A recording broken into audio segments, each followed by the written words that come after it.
Cómo duplicar su poder mental. Módulo 18.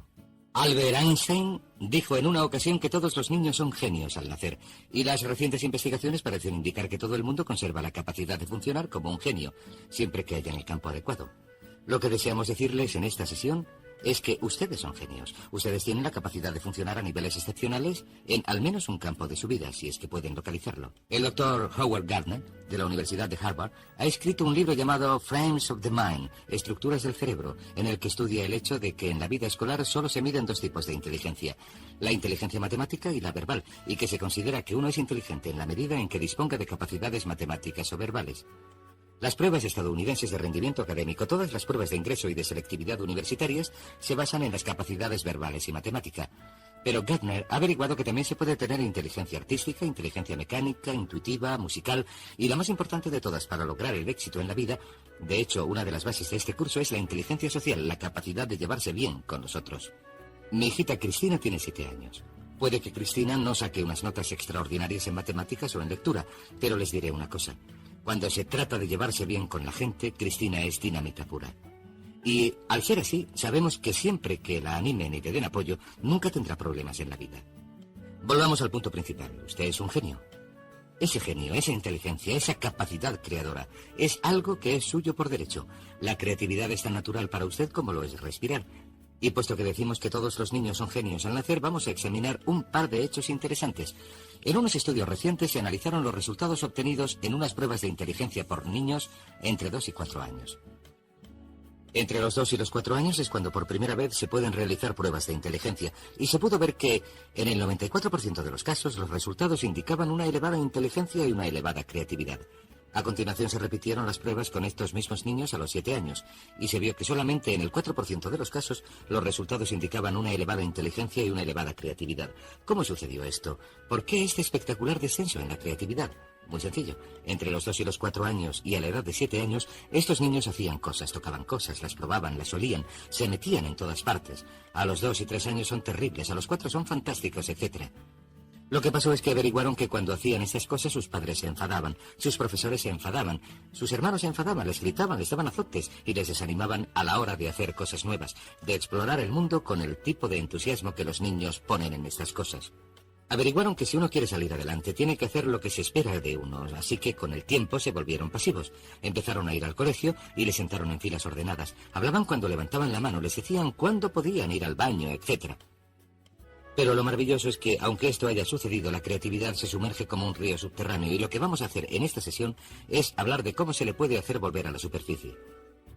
Por cierto, en la Universidad de Minnesota se realizó un interesante estudio hace algunos años. Este estudio se basaba en una prueba psicológica realizada en la universidad para verificar qué factores llevaban a la creatividad en los niños, y lo que se hizo fue seleccionar a varias madres de la zona urbana de Minneapolis que padecían retraso mental, esto es, sus coeficientes de inteligencia representaban un máximo de 80.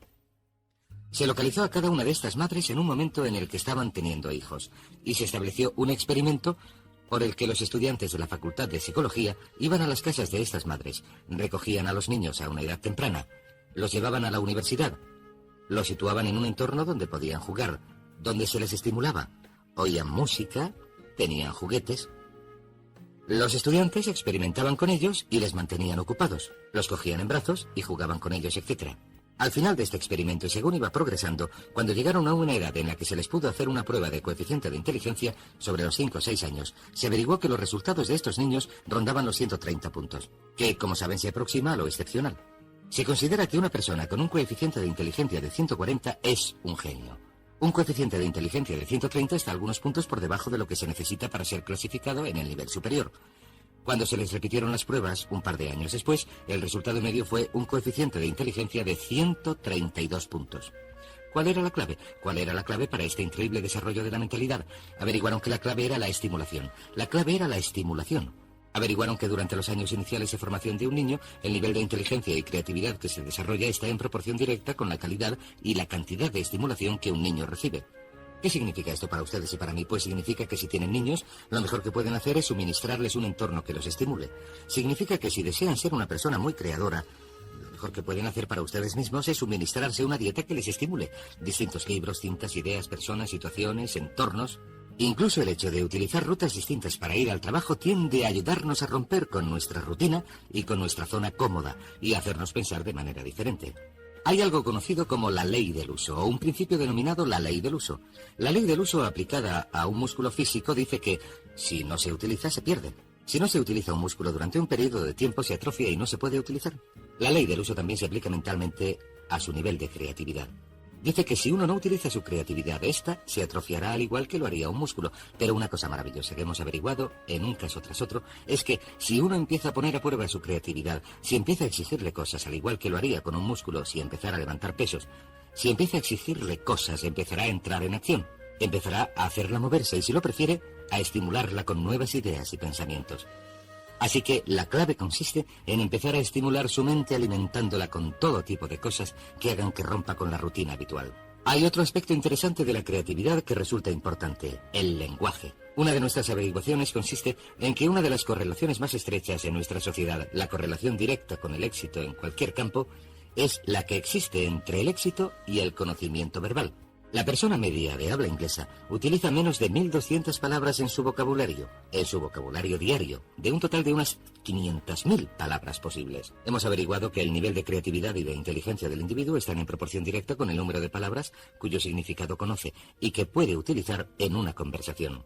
Por cierto, existen dos tipos de palabras: las que nunca se utilizan en la conversación, las que solamente se leen, pero también existen las que utilizamos continuamente en la conversación. La persona media solamente emplea 1.200. El niño medio, hasta los 5 años de edad, aprende a identificar y conocer el significado de unas 5.000 palabras. El adulto medio aprende 5.000 palabras al año, de modo que cuantas más palabras se aprendan, más creador se hace el individuo. Lo que nos lleva a otra ley, denominada la ley de la creatividad. La ley de la creatividad dice que en la vida actual todo se inicia con las ideas, El éxito, el progreso, la felicidad, la prosperidad, el desarrollo de la vida de uno dependen directamente de la calidad y cantidad de ideas que se desarrollen. Y lo que es sorprendente, si uno se centra en la cantidad de ideas, y yo he dedicado una enorme cantidad de trabajo al pensamiento creador, si uno se centra en la cantidad de ideas, se dará cuenta de que la calidad de las ideas es función de su cantidad. Hay quienes dicen que solamente van a desarrollar unas cuantas ideas. Esta es la gente con miedo al fracaso, con miedo al rechazo. Si uno se centra en generar una elevada cantidad de ideas nuevas que de algún modo mejorarán las cosas, ¿qué es la creatividad? La creatividad es la capacidad de producir mejoras. La creatividad sencillamente consiste en la capacidad de generar mejoras. Cualquiera que sea capaz de producir mejoras es una persona creadora. Si se puede mejorar el modo de controlar al niño, si se puede mejorar el modo de resolver una situación social, si se puede mejorar el modo en que se cocina un plato, se arregla el coche, si trabaja en el jardín, se elabora un plan de marketing, se hace un anuncio, cualquier cosa que haga que algo mejor es un acto creador. No es necesario componer sinfonías o escribir novelas o pintar cuadros. Lo único que hay que hacer es mejorar las cosas. Una serie de pequeñas mejoras puede producir unas diferencias extraordinarias en el rendimiento. De modo que la ley de la creatividad dice que el futuro, el éxito, la felicidad, en muchos casos la longevidad, estarán determinados por la calidad y cantidad de las ideas que uno produce. Pero, ¿qué es lo que controla la creatividad? En mi opinión, 3 cosas. La primera, las experiencias del pasado. Si uno se ha educado en un entorno, especialmente durante la infancia, en el que se le ha animado a pensar con creatividad, entonces será una persona creadora. A nuestros hijos, desde luego, hagan lo que hagan, siempre les decimos lo inteligentes que son, lo creadores que son, lo interesantes que son, lo divertidos que son. Y cuando están cerca de nosotros, siempre hablamos delante de ellos de lo creadores y listos que son nuestros hijos.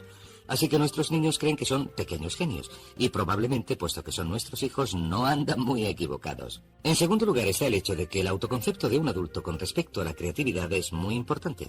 ¿Se considera usted una persona creadora? Pues bien, como dijo Henry Ford, y ya lo hemos comentado antes, tanto si cree que lo es, parafraseando sus palabras, como si cree que no lo es, tendrá razón. Si su autoconcepto consiste en que se dice, creo que soy una persona creadora, esto es lo que se convertirá en su realidad. La mayoría de la gente cree que no son especialmente creadores sencillamente porque no han puesto a prueba sus capacidades creadoras desde hace tiempo.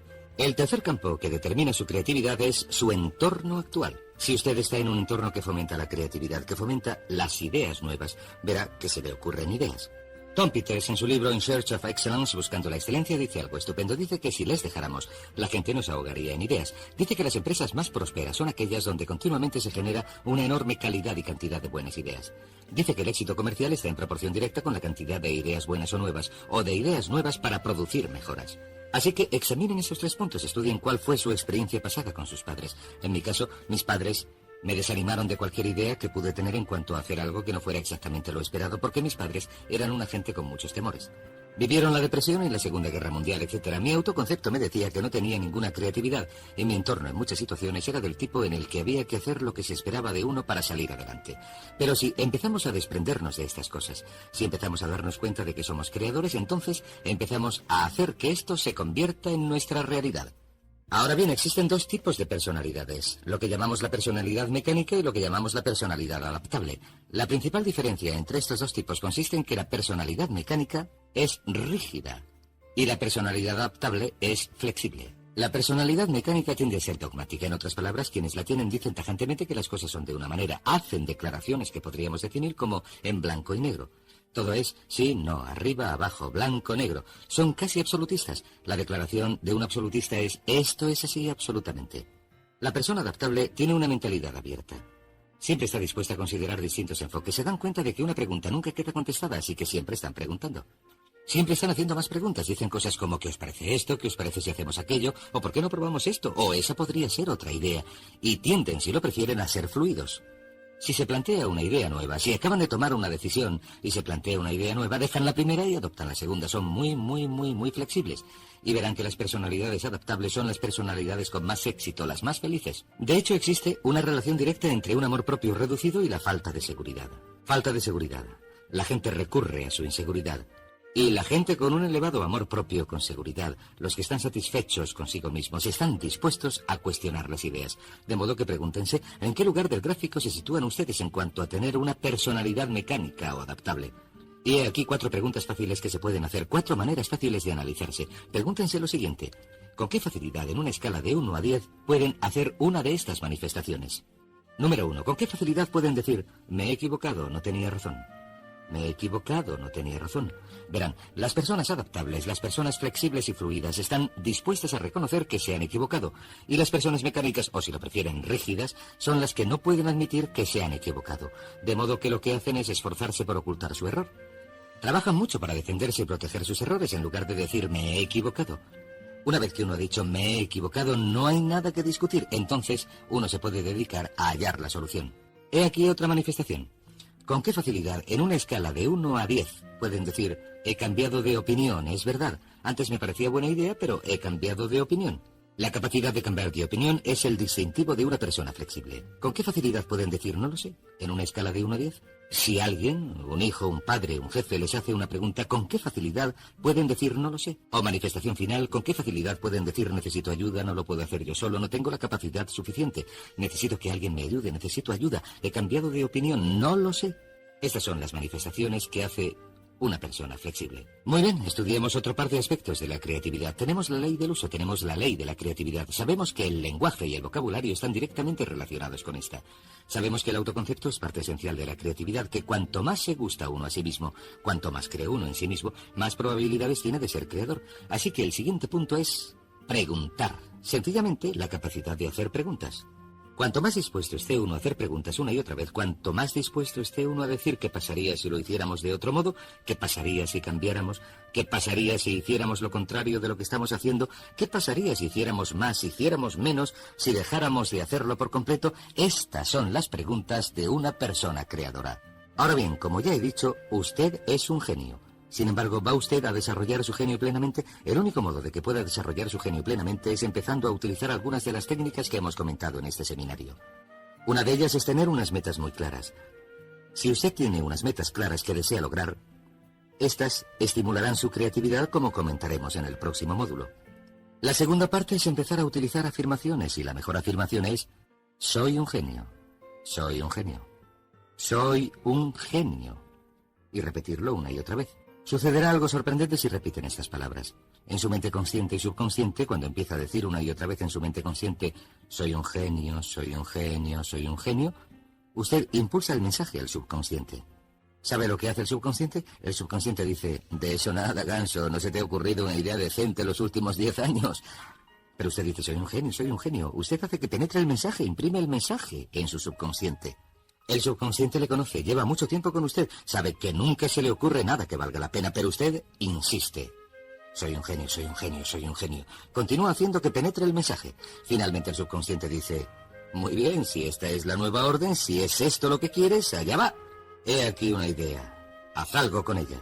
Y en medio de una conversación, cuando uno está hablando de un problema, de repente se le ocurre una idea y alguien dice, caray, qué buena idea. Y usted contesta, claro, ya sabes, soy un genio. Y le repiten, sí, es una idea bastante buena.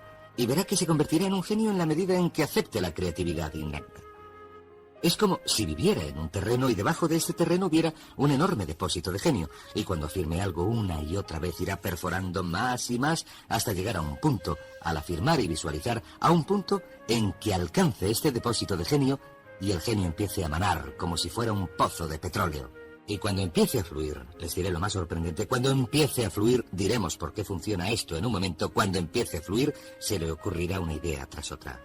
Pues bien, el punto más importante de todo este asunto consiste en entender lo siguiente, que no hay nada que no pueda lograr si explota este genio, que toda productividad y prosperidad se derivan de las ideas y que la fuente de las ideas es inagotable, lo que significa que su potencialidad es inagotable. Significa que no hay límites en cuanto a lo que puedan hacer, o tener, o ser, si desbloquean su creatividad innata, que si repiten una y otra vez, soy un genio, soy un genio, soy un genio, soy un genio, y a continuación esperan confiadamente. En el momento preciso en que la necesiten, se les presentará la respuesta precisa en la forma precisa que deseen. Y en el módulo siguiente les voy a decir cómo y por qué funciona esto.